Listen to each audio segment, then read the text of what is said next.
Now the only problem with ASAT camo is that when hunting from the ground, sometimes the animals get too close to even draw a bow.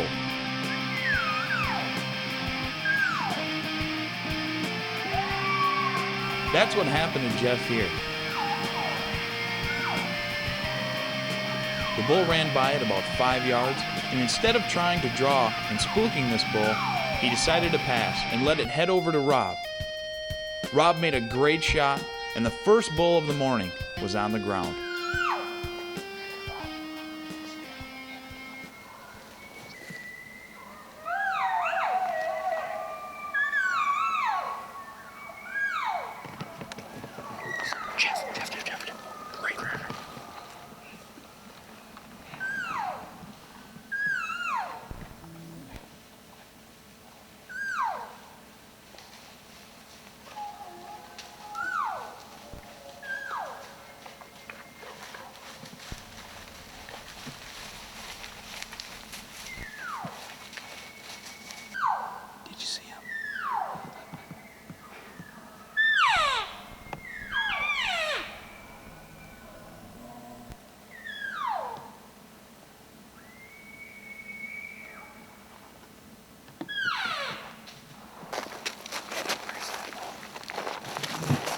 Now the cow calling you hear in the background is Brett the guide, and Rob who just put his bull on the ground.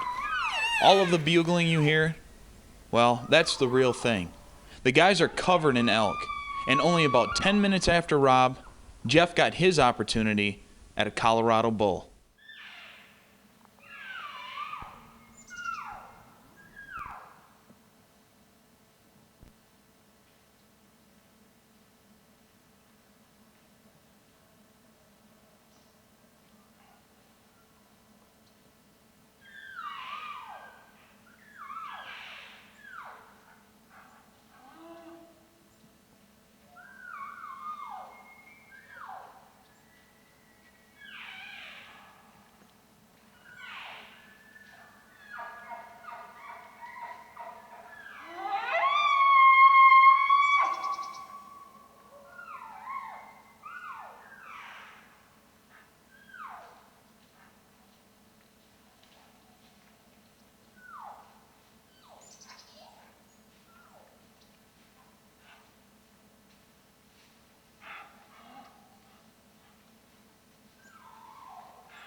That bull just came in straight in at 10 yards, and there was another bull just on the other side of him, and it was perfect.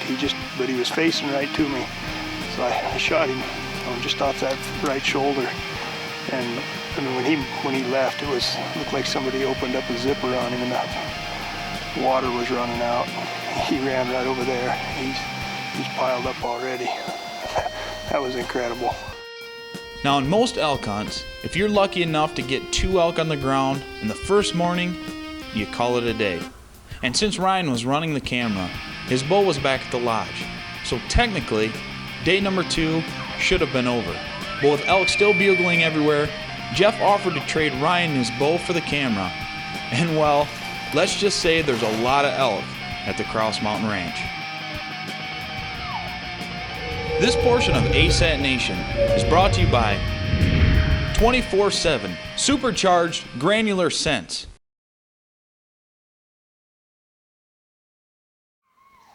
Before the break, Rob and Jeff put down 2 nice bulls within 10 minutes of each other. And with Ryan doing the camera work, his bull was all the way back at the lodge. But when the hunting is this good, leaving is just not an option. So Jeff traded Ryan his bow for a camera, and they settled in for the final go-round of this epic morning. Be careful with my baby, man. I'm trying. It's a little shaky. Yeah. It's hard to go from shooting a bull. Me too. 15 yards.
3 elk in one morning's got to be a record. How much do I owe you for that broadhead and that arrow? Because I'm going to have to get you back later. You've probably got that bunch of room tapes. No, I think I got that good. And you went to You went through the heart? Stopped. Oh, yeah. He had to have. Yeah, I mean, right, see where the arrows at? Looked like right through the heart. Yeah. It's a good thing I showed you how to do that 20 minutes ago. I know. God, is that crazy? I mean, that was amazing. That freaking calling everywhere works, doesn't it? Because it kind of keeps them around. They're running around. Yeah, especially if you can keep the cows around long enough. Yeah, that bull's Then gonna the bulls are smell going to it. get mad enough where he's going to come in and Kept moving. gather them up. But yeah, he's a worthy bull. Not only Three. that, but he's a big bull. 3 and Yeah, What do you think there, Jeff? I think that's an easy enough trail I can follow up, Ryan. Well, after that 3 bulls, 3 hours, within every one of them within 15 yards, right? Yeah, and we got 3 of them not that far. Oh, that's a nice forward. Good job, bud. The problem is I really like that heart meat, you know? Yeah, here's the arrow.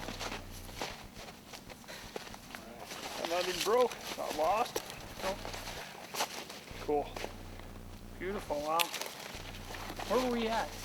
Well, he was right there. Because he'd stepped behind a tree.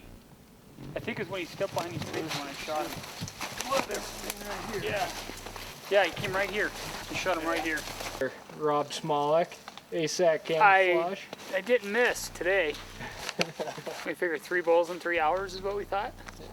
He was about maybe 10, and cut him behind the shoulder, come out there. We watched this one die, we watched Jeff's die, and I guess we watched yours die too. How many bulls do we have within about 60 yards of us today? Got those big ones on that And you ridge still hear back them there. bugling. Yeah, they're still bugling. Still bugling.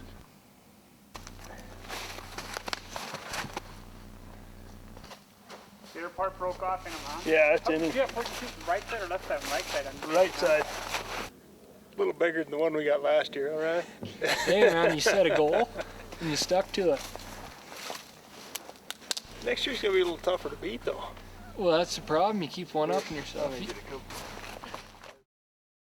Next week on ASAT Nation, we head to the target-rich environments of eastern Montana to join up with Kyler Reardon as he tries to fill a very rare Missouri Breaks elk tag. Then we'll follow Ryan Callaghan as he tries to put down a big muley buck that gave him the slip the year before, proving that persistence really does pay off. ASAT Nation, committed to bringing you the most heart-pounding half-hour television show possible each and every week. As you can see from this edition of ASAT Nation, the Cross Mountain Ranch is absolutely crawling with elk. If you are looking to book a one-of-a-kind elk hunt for next season, contact Cross Mountain Ranch at 970-824-2803 or visit them on the web at crossmountainranch.com. The ASAT Nation is brought to you by 24/7 Supercharged Granular Scents, Grim Reaper Broadheads, watch 'em drop, Alpine Archery, true bow hunting performance.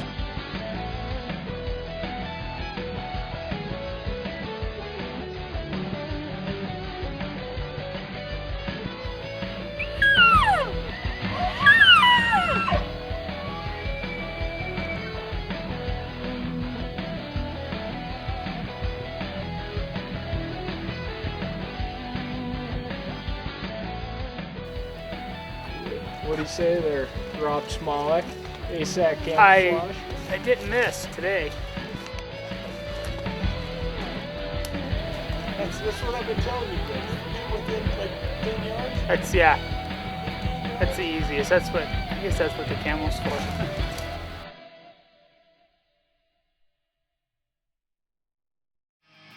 This week on ASAT Nation, we head to eastern Wyoming with Michele Leqve as she tries to fill both a whitetail and elk tag. Then we head west to northern Idaho, where Zach Poff proves ASAT Camo is the real deal once again. Stick around, ASAT Nation starts next.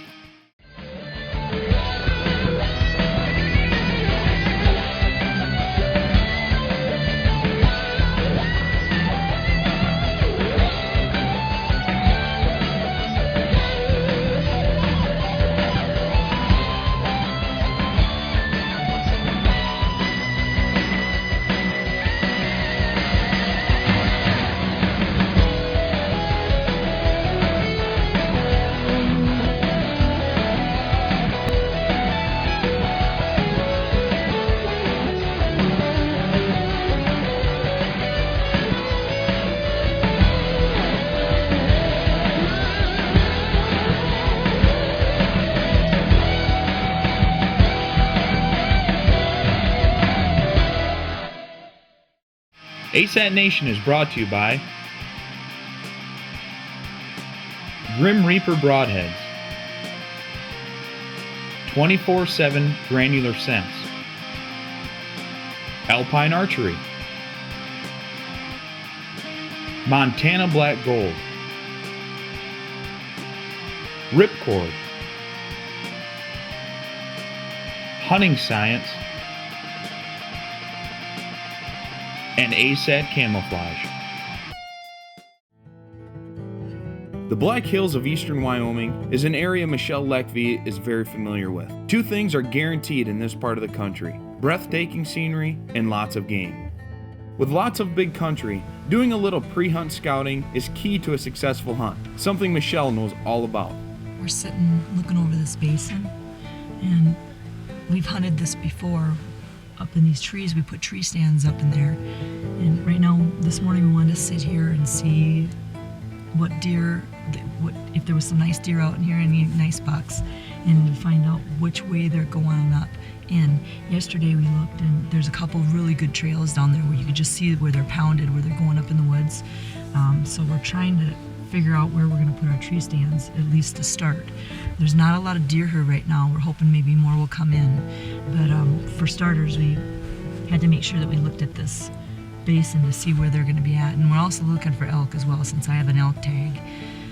So we're just going to continue to kind of keep scouting and then hunting when we can. But it's cooler this morning than it was yesterday. It was so windy, it was ridiculous.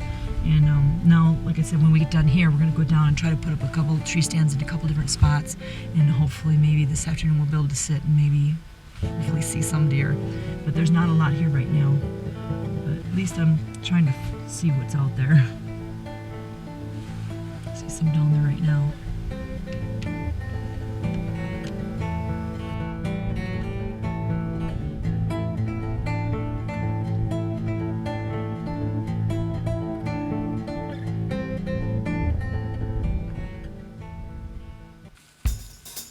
After a morning of glassing, a game plan was put in place, and Michele was ready to set her stand and begin her first evening's hunt. Well, we've sat here before. 2 years ago we had a tree stand in this tree. And it's pretty good because there's a trail that comes straight this way. What they're doing is they're bedding up in that steep stuff over there. Then they're coming down like this, and they're going out and they're feeding in a hay field. What little hay you can see. It's really dry out here. So, but that's where they're going to feed. So we're gonna sit here and just see if something might come this way, and maybe I'll get a shot. Maybe I won't. We'll just have to wait and see.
It's obvious that Michele had put her stand in a good location. With deer beginning to move already, it had the makings of a good hunt. And it was only a matter of time for a shooter buck to make his way down the draw towards Michele.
straight that way instead of keep coming this way and went down. He cut down into the trees.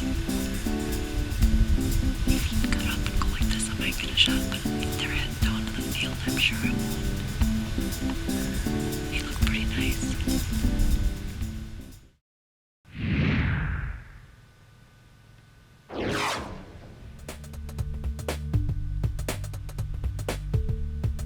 The morning of the second day, Michele decided to change it up a bit by trying to fill her elk tag. And on her way into stand, she found something that made this decision to hunt elk look pretty good. Here's where the elk wallow, get drinks. The other day we were here and it wasn't chewed up at all like this. There is a small bunch of elk in here. We counted probably like 15, 16.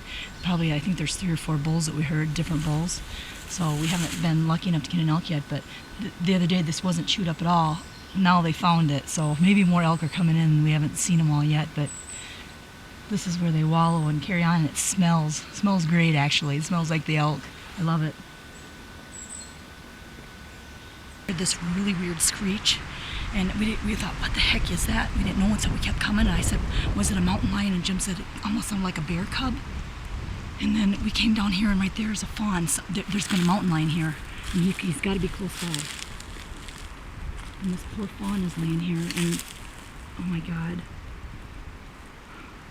I'm looking around because there's got to be a cat around here somewhere. That's what it was. He was killing that fawn. Where there was claw marks right on the fawn. So I'm a bit nervous right now. I think we should get out of here.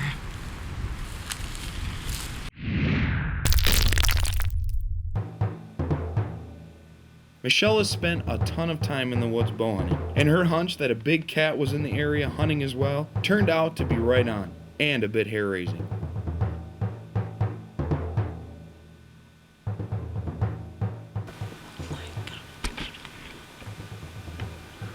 That's a big dog.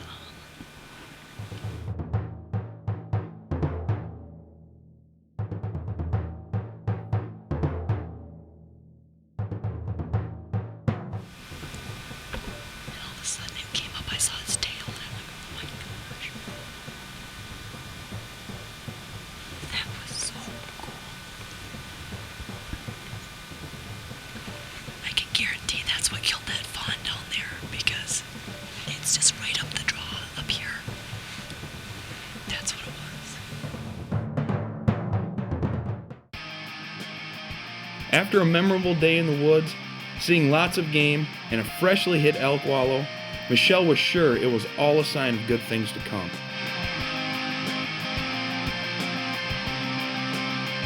This portion of ASAT Nation has been brought to you by Grim Reaper Broadheads. Watch 'em drop. Welcome back to ASAT Nation. Michele Leqve is in the Black Hills of Wyoming, trying to fill a whitetail and elk tag. With lots of game in the area, Michele was confident that it was just a matter of time before she was punching out one of those tags. Well, now we're at tree stand number 3, and we sat here one morning, but the wind was wrong. Or one afternoon, and the wind was wrong, and they were going crazy. They could smell us. But now we got up here, and the wind was going like this, which is perfect because they're coming out of this draw. But now the wind's swirling again, so we just don't know what to do. I think we're gonna try and sit here and see what happens, hoping that we don't scare too many. And maybe if we scare some, it's okay, and we might not scare others if some other ones decide to come out. So we're gonna have to give it a try because this whole ridge is so hard to hunt. So just gonna try. That's all we can do.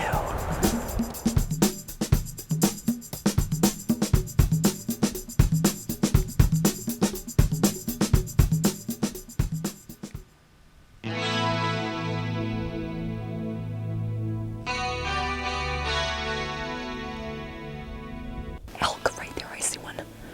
I see him.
Yes, I got him.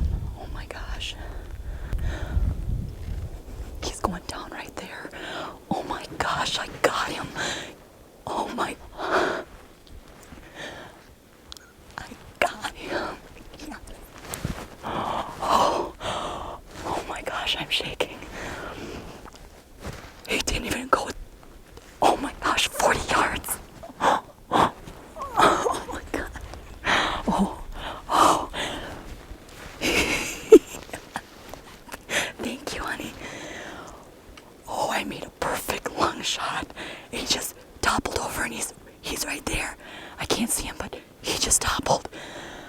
Oh man. I'm so excited right now.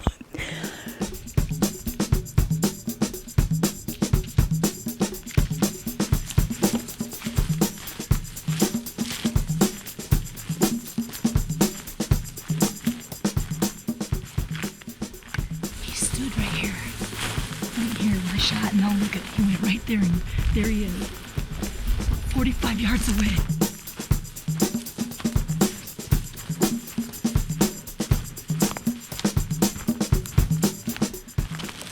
Wow. He's pretty.